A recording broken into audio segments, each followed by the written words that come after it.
desde hace 2 años empecé a interesarme mucho más con el fútbol femenino, empecé a cubrir al Rayo femenino y a partir de ahí pues me empezó a gustar. Sobre todo también coincidió mucho con ese boom del Barça, apareció también el Real Madrid femenino, entonces ha coincidido un poco con ese boom que ha ido teniendo el fútbol femenino y bueno, pues a partir de ahí pues me empezó a gustar, a llamar la atención y bueno, pues ahora intento cubrirlo cuando puedo y me gusta siempre verlo. ¿Qué diferencias ves entre la prensa, o sea, entre el tratamiento de la prensa entre el fútbol masculino y el fútbol femenino? Sobre todo antes, ahora se está cambiando esto. Antes se hablaba mucho de ese maternalismo que se tenía hacia las chicas, porque muchas veces, pues eso, ¿no? Precisamente, oye, pues pobrecitas, pues cuando un equipo hacía un mal resultado, pues, oye, no pasa nada, tal, pero no había ese espíritu más crítico que sí que hay con el masculino, sí que se dan muchísimo más palos, por ejemplo, en el caso del Barça, que no en el Barça femenino. Salvando un poco las distancias de cómo está uno y otro, pues no hay tantos palos en el femenino como en el masculino. Entonces yo creo que esa diferencia sí que se está cambiando un poquito más y ahora cuando un equipo juega mal, pues se dice.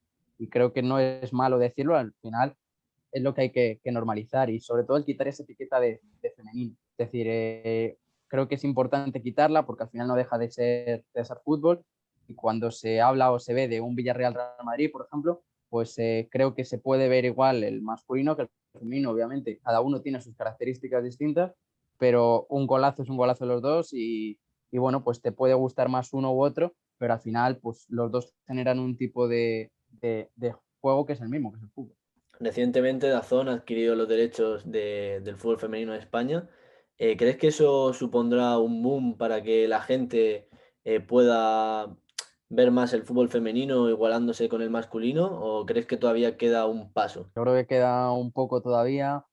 Queda sobre todo que el récord del Camp Nou, no tan récord, pero que ese crecimiento del fútbol femenino en los campos, sobre todo, no sea algo esporádico, no sea algo de flor de un día, sino que sea algo, una rutina y que se vaya manteniendo en el tiempo. Bueno, pues se han abierto estadios como por ejemplo el Ciudad de Valencia, pues se va a jugar el Atlético de Madrid-Barça en el Wanda Metropolitano, entonces bueno, pues se van abriendo esos estadios. Creo que lo de Dazón va a crecer, va a ayudar a que el fútbol femenino crezca, sobre todo porque te ofrecen esos partidos y te los ofrecen gratis, que eso es una diferencia con el masculino, que al final en el masculino tú tienes que pagar por el producto, aquí no. Aquí te están ofreciendo el producto en YouTube y es accesible para todo el mundo. Todo el mundo puede entrar y todo el mundo puede verlo. Entonces, obviamente va a atraer a un público diferente, a un público distinto y sí que va a aumentar ese crecimiento, pero creo que puede ir a más todavía y es eso, es potenciando esos estadios presenciales, que la gente vaya a los campos y que la gente, pues aprovechando que los precios son más baratos, pues se acerca a verlo. Recientemente España ha sido campeona del mundo sub-17. ¿Crees que ahora las niñas cada vez más juegan al fútbol? Ya no es un tabú como era antes querer ser futbolista y cada vez se está, entre comillas, profesionalizando más desde las bases? Sí, yo creo que sí, y sobre todo ese crecimiento en las bases, me parece clave para luego el crecimiento actual. Al final, España ha tenido un verano exitoso, ha llegado en las categorías inferiores, ha llegado a las 4 finales que ha disputado, ha ganado 3 y la otra la ha perdido en penaltis.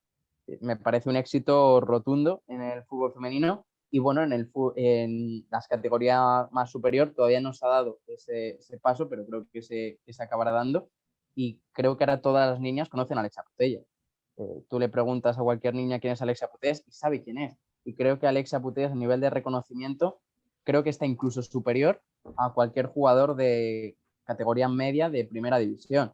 Entonces, eso es importante. A partir de ahí no tiene que ser solo Alexia Putellas, tiene que también ser Jane Hermoso, Aitana Bonmatí.